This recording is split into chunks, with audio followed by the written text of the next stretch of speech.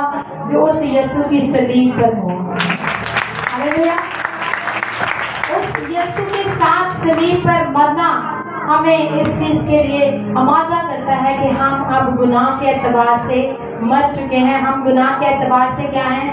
مردار. میں نے کہا ہمیں صرف گناہوں سے کفارے کی ضرورت نہیں ہے, ہمیں اس فطرت سے بھی چھٹکارے کی ضرورت ہے. مثال کے طور پر آپ ایک شرابی کو پکڑے, اس کی مار پیٹ کرے اور اسے بھی شراب نہیں پینی آپ نے, اس کی بوتل توڑنے اور آپ اسے نہیں آپ نے شراب نہیں پینی, تو کیا شراب ختم ہو جائے گی؟ آپ جو لڑکا یا جو بھی شخص شراب بیچتا ہے آپ اس کو پکڑیں, اس کی ساری شراب کی بوتلیں توڑ دیں, اس کو بھی منع کریں گے آپ نے شراب نہیں بیچنی, تو کیا شراب ختم ہو جائے گی؟ شراب آپ جانتے ہیں کب ختم ہوگی؟ جب شراب کی فیکٹری بند ہوگی. ہماری جو گناہ کی فطرت ہے ہم تب تک گناہ سے چھٹکارا حاصل نہیں کر سکتے جب تک ہم اس فطرت سے آزاد نہیں ہو جاتی. یہ جو گناہ بنانے کی مشین ہے جب تک ہم اس سے آزاد نہیں ہوتے. اور یہ ہم کب آزاد ہوتے ہیں؟ جب ہم یسوع کے ساتھ صلیب پر مصلوب ہوتے ہیں. ہم مسیح کے ساتھ مرنے کا جب تک تجربہ نہیں رکھتے. آدم کے پیدا ہونے کے وسیلے سے ہم آدم میں شامل ہوتے ہیں, گناہ کے غلام ہوتے ہیں, اور مر کر ہم آدم سے خارج ہو جاتے ہیں اور ہم مسیح یسوع کی ابدی زندگی کے وارث ہو جاتے ہیں. ہاللیلویا. اس کے بعد اب ایک سوال یہ تھا کہ ہمارا مرنا ضروری ہے, اور ہو سکتا ہے جو کوشچن تھے جو نکل سکتے تھے کوشچن میں نے ان کو آنسر کرنے کی کوشش کی کہ ہم نے کیسے مرنا ہے. لیکن اب مرنے کا تو پروسیس سمجھ آیا کہ ہم مسیح میں شامل ہو کر مریں گے, لیکن ایک کوشچن عام انسان کے ذہن میں آ سکتا ہے کہ میں مسیح میں کیسے شامل ہو سکتا ہوں؟ ہاؤ از اٹ پاسبل کہ میں مسیح میں شامل ہوا اور میں صلیب پر مصلوب ہو گیا؟ تو میں آپ کو ایک بیڈ نیوز سناؤں گی کہ ہم مسیح میں شامل نہیں ہو سکتے. ہماری راست بازی ناکافی ہے, ہمارے اچھے اعمال ناکافی ہیں, ہماری کوششیں ناکافی ہیں, ہم خود سے مسیح میں شامل نہیں ہو سکتے. مسیح میں شامل ہونے کے لیے گڈ نیوز یہ ہے کہ خدا باپ نے آپ کو پہلے سے مسیح میں شامل کر دیا ہے. اگر ہم پہلا خط اس کے پہلے بات کی 30 اور 31 آیت پڑھیں تو اس میں پولس کہتا ہے لیکن تم اس کی طرف سے, کس کی طرف سے؟ خدا کی طرف سے. پولس کہہ رہے ہیں تم اس کی طرف سے مسیح یسوع میں ہو. پولس کہہ رہے ہیں کہ آپ خدا کی طرف سے کس میں ہیں؟ مسیح یسوع میں ہیں, تاکہ مسیح ہمارے لیے, آگے پولس کہتا ہے تاکہ مسیح ہمارے لیے خدا کے حضور راست بازی ٹھہرے, خلاصی ٹھہرے اور ہمارے گناہوں کا کفارہ ٹھہرے. خدا نے ہمیں خود سے مسیح میں شامل کر دیا. کوشچن تھوڑا ہمیں خیال ہے کہ واچ مین نہیں بڑی اچھی اگزامپل دیتے ہیں. مثال کے طور پر یہ آپ پیج دیکھ رہے ہیں, میرے ہاتھ میں ایک پیج ہے. مسیح میں شامل ہونے کے لیے تھوڑا سا بتانا چاہوں گی کہ کیا مطلب ہے. یہ پیج میری اس ڈائری کے پیجز سے بڑا فرق ہے. میری ڈائری کے پیج فرق ہے, یہ پیج فرق ہے. ہو سکتا ہے میری ڈائری پر جو کچھ لکھا ہے پیج پر لکھے ویسے فرق ہو, لیکن جب میں یہ پیج اپنی ڈائری میں رکھ لیتی ہوں, اب یہ میں نے پیج اپنی ڈائری میں رکھا, اور اگر میں نے یہ پیج اپنی ڈائری میں رکھ دیا اور یہ ڈائری بند ہے, جب یہ ڈائری کمرے میں جائے گی تو پیج کہاں جائے گا؟ جب یہ ڈائری ڈائس پہ ہے تو پیج کہاں ہے؟ جو سلوک اس ڈائری کے ساتھ ہوگا وہی سلوک اس پیج کے ساتھ ہوگا. جتنی محفوظ یہ ڈائری ہے اتنا ہی محفوظ یہ پیج ہوگا, اور جتنا نقصان یہ ڈائری برداشت کرے گی اتنا ہی نقصان اس پیج کو بھی برداشت کرنا پڑے گا. جب اس کا مطلب کیا ہے کہ باپ نے ہمیں مسیح یسوع میں رکھا, ہمیں مسیح یسوع میں شامل کیا. اس کا مطلب ہے جب آپ کا یسوع صلیب پر ہوا آپ اس کے اندر موجود ہیں, آپ اس کے ساتھ مصلوب ہوئے, کیونکہ آسمانی باپ نے آپ کو مسیح میں شامل کیا. اور مسیح کے مصلوب ہونے کے ساتھ, مسیح کی موت کے ساتھ حقیقت میں ہماری پرانی انسانیت کی موت ہوئی. ہماری گناہ بری فطرت کی موت اور خدا باپ نے ہمیں یہ شرف بخشا کہ ہم اس کے فرزند کہلائیں، کیونکہ اس نے ہمارے لیے نجات کے کام کو ممکن کیا۔ ہمیں یہاں تک سمجھ آ گیا کہ ہمارا مرنا ضروری ہے، اس سے پہلے کہ ہم بپتسمہ لیں ہمارا صلیب پر یسوع کے ساتھ مرنا ضروری ہے۔ پھر ہم مسیح میں کیسے شامل ہیں؟ خدا باپ نے ہمیں مسیح میں شامل کر دیا۔ یہ خدا کا عظیم منصوبہ تھا کہ جب یسوع صلیب پر جان دے گا تو پورے جہاں کے گناہ کو لے کر صلیب پر جائے گا، پرانی انسانیت کو۔ مسیح یسوع کا مرنا مجھے کس طرح سے، میرے لیے کس طرح سے امید ہے کہ میں بھی مصلوب ہوا اور میں بھی اس کے ساتھ جی اٹھا ہوں۔ تو میرے عزیزوں میں آپ کو ایک بتا دوں، مسیح یسوع کا مرنا، مسیح یسوع کی موت اور مسیح یسوع کا جی اٹھنا، ہم دونوں کی ہماری یہ دونوں چیزوں میں مسیح یسوع ہمارا نمائندہ ہے۔ نمائندے کا مطلب سمجھتے ہیں؟ جیسے ہم کہتے ہیں جی ہم نے پیغام پہنچانا ہے کسی کے گھر، تو چلو ہم میں سے کوئی ایک جائے جو پورے خاندان کی نمائندگی کرے اور وہاں جا کر بات کرے۔ سو مسیح یسوع جب مصلوب ہوئے، مرے، تو وہ میرا اور آپ کا نمائندہ ہو کر مرے۔ جب مسیح یسوع مردوں میں سے جی اٹھے تو تب بھی وہ میرا اور آپ کا نمائندہ ہو کر مرے۔ ایک بڑی دلچسپ بات پولس رسول نے کی ہے، میں اس کو کرنے کے بعد ختم کروں گی۔ جب پولس، اگر ہم کرنتھیوں کی کلیسیا کے نام پولس رسول کا خط پڑھیں، پہلا خط، اس کے 15ویں باب کا اگر ہم مطالعہ کریں، 15ویں باب کی 45ویں آیت ہے اور پھر 47ویں آیت ہے۔ ان دو آیات میں پولس رسول نے مسیح یسوع کو دو خطابات دیے ہیں۔ 45ویں آیت میں مسیح آدم کے لیے اس نے لفظ استعمال کیا، پہلا آدم، اور پھر مسیح یسوع کے لیے اس نے استعمال کیا پچھلا آدم۔ آخری آدم نہیں کہا، دوسرا آدم نہیں کہا، پچھلا آدم کہا۔ یسوع کے لیے اس نے پچھلے آدم ہونے کا لفظ اس لیے استعمال کیا، اس کی تفسیر یہ ہے کہ اس نے یسوع کو پچھلا آدم اس لیے کہا کہ یہ حقیقت میں انسانیت کا نمائندہ ہے۔ پچھلا آدم بعد میں آنے والا آدم، پہلے آدم کے وسیلے سے دنیا میں گناہ آیا، پچھلا آدم یعنی جو بعد میں آدم آیا، جو کامل انسان ہے، انسان نسل انسانی میں شریک ہے۔ اور اس کا آغاز کب ہوا؟ جب یسوع مسیح بیت لحم میں مجسم ہو کر پیدا ہوئے۔ اس کا آغاز کب ہوا اور اس کا اختتام صلیب پر مسیح یسوع کے مرنے سے قبر میں ہوا۔ پچھلے آدم کے طور پر مسیح یسوع نے مجھے، ہم سب کو ظاہر کیا، جو کچھ آدم کا تھا، جو کچھ آدم کے اندر تھا، جو ابلیس کی بادشاہ تھی، جو گناہ بری فطرت تھی، پچھلے آدم کے طور پہ مسیح یسوع نے وہ سب کچھ اپنے لیا اور اس کو کھینچ کر صلیب اور عدالت تک لے گیا۔